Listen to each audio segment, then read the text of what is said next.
Welcome to Dwelling of the Dark. We are a channel honoring the yellow and blackened bones of many prominent authors. We will be digging up several obscure, strange, and forgotten authors who influenced many of the great horror, science fiction, and fantasy writers today.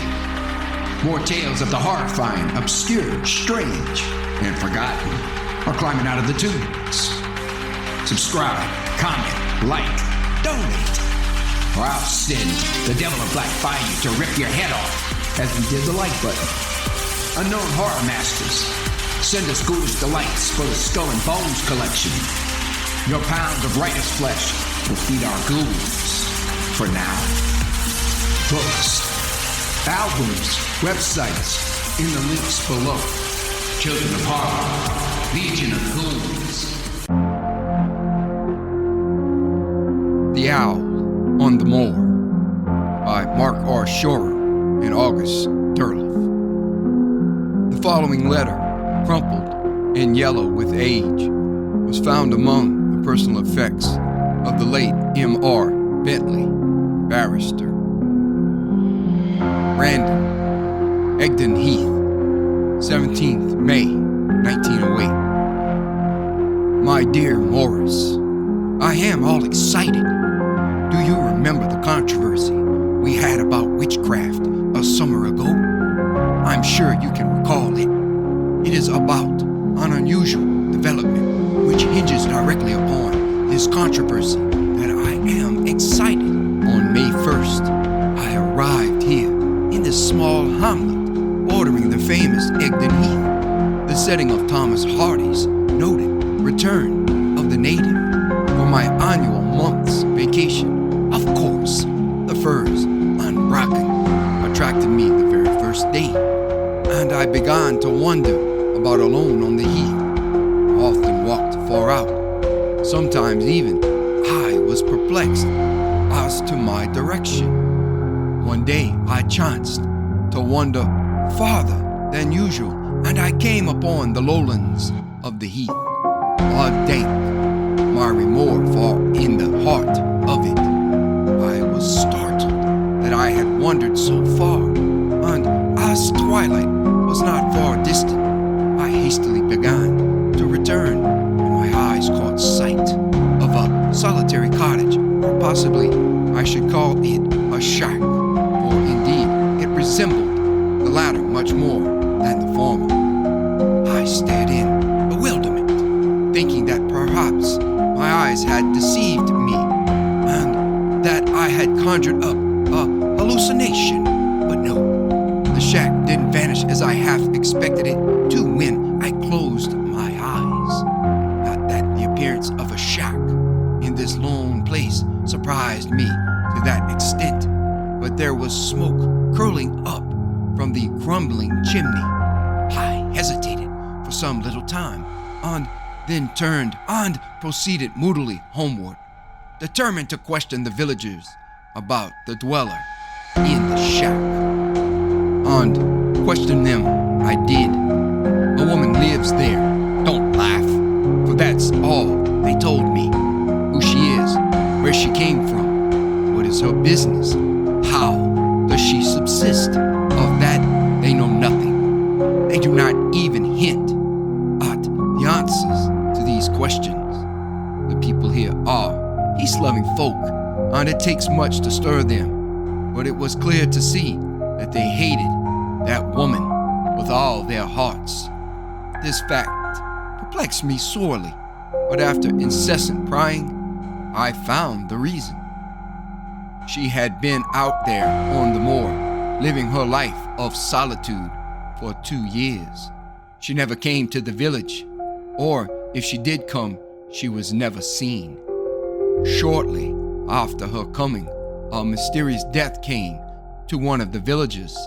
He was found out on the moor, his face a marble carving of fear and fascination. An examination revealed several minute scratches on the head and face of the dead man, which the doctor failed to diagnose. This, in itself, was extraordinary.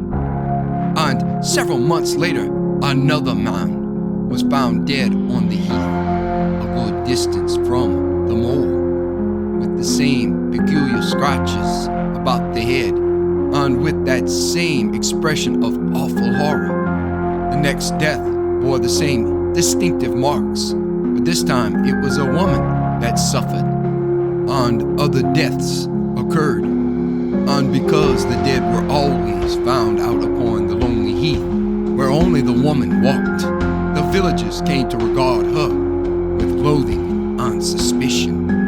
Even the furs cutters ceased their work, and people seldom rambled on the heath, for they did not know in what form this malignant death might approach and overcome them. You can well imagine my astonishment at learning these things. However, this tale of sudden deaths did not deter me from my daily rambles on the heath, but I will admit that I was constantly on the alert for any hidden danger that might descend upon me. For the first few days, I gave the shack a wide berth and wended my way within sight of the village, but I soon reflected what childish folly this was, and I became bolder and bolder. One day I ventured within sight of the shack. I crouched, half hidden in the gorse, for an appreciable length of time, but I observed no signs of life. This surprised me, perhaps unduly, and I moved cautiously nearer. Again I halted, breathless. I wondered what would happen should the woman discern me, and I kept my eyes fastened upon the door of the shack, which swung loosely open on one hinge that creaked loudly in the silence as a fanciful breeze came against the door. But nothing happened. There was no indication of life. All was an oppressive, death-like stillness, broken only at intervals by the eerie call of a bird, which came to me across the bracken and, sweeping past me, died lingeringly away in the distance. I halted there for some time, half expecting some fearful apparition to emerge from the darkness of the doorway and pounce upon me and devour me before I could so much as move. But finally, annoyed at this apparently overcautious attitude, I rose and strode boldly forward, fully determined to enter the evidently forsaken shack. Then suddenly I stopped short, for to my ears came the low, almost imperceptible sound of moaning. That the moaning proceeded from the shack, I could not doubt. Indubitably, the mysterious inhabitant was ill. With this conviction in mind, I proceeded forward, hesitating only at the threshold.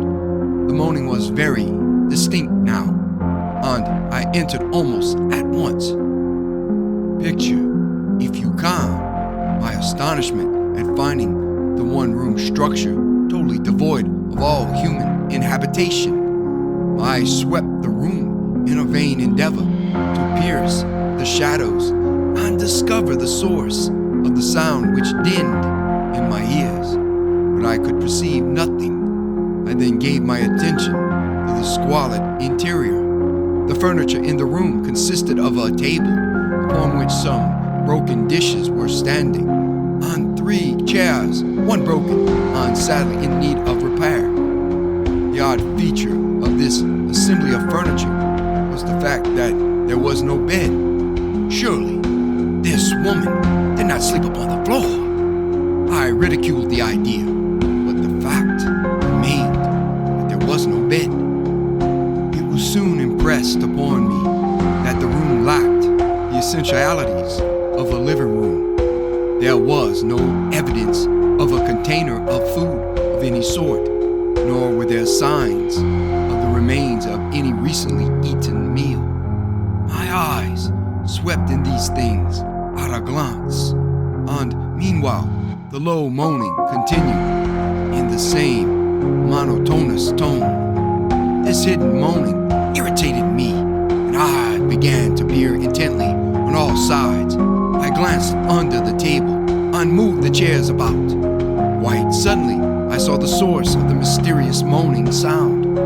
Looking up in the rafters, I saw two great, round eyes turned upon me in an unblinking stare.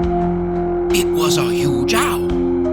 This incident seemed very odd to me at first. I had not seen an owl in the vicinity during my stay. The sudden appearance of this bird startled me. It showed no inclination to leave its perch, nor did I endeavor to excite it. To be sure, I lost no time in beating a retreat. Whether or not I was justified in doing so, I ran swiftly through the gorse toward the village, on a little knoll some distance from the shack. I turned about and looked back. The woman, who had been nowhere about, was standing in the open door staring after me. I was astounded. I readily confess it. 1,000 questions perplexed me. How could she have gotten there? Where could she have been hiding, if indeed she was hiding? Could she have been in the gorse, watching my every move? When she saw me gazing at her, she turned and went into the shack. For some time, I stood looking at the doorway where she had been. Then I went swiftly home, wondering about her untimely appearance. 2 nights later, while I was reading a treatise on witchcraft, I was seized with a horrible suspicion. I was, so to speak, as if a spell or charm had been cast over me. The suspicion rapidly became a conviction, and acting upon it, I procured my pistol, and without delay I ventured out upon the moor. It was a beautiful night. The moon was out, and it lighted the moor as far as the eye could reach. But the waving of the bracken and gorse beneath the moon was not beautiful to me, for I thought of nothing but the terrible suspicion that had lodged in my mind. Just as I reached the knoll upon which I had stood 2 days before, I saw a scene which I shall never forget. A man who had evidently come from some point on the other side of the moor was struggling with a huge owl. He was fending off the clutching talons as best he could, and the moonlight clearly showed the agony on his features. The sight almost paralyzed me, but luckily for both of us, I retained my presence of mind, and with the conviction of my suspicion in mind, I drew my pistol and fired point blank at the monstrous bird, murmuring a prayer for the safety of the stranger. Both the man and the bird fell to the ground. I made the best of time to the spot to reckon what injuries the man had received. The man was not severely injured. He was, however, unconscious. But the worst detail of the incident was the final confirmation of my awful suspicions. Upon the ground near the man lay the body of a woman, a bullet hole through her breast. Yours, Harcourt.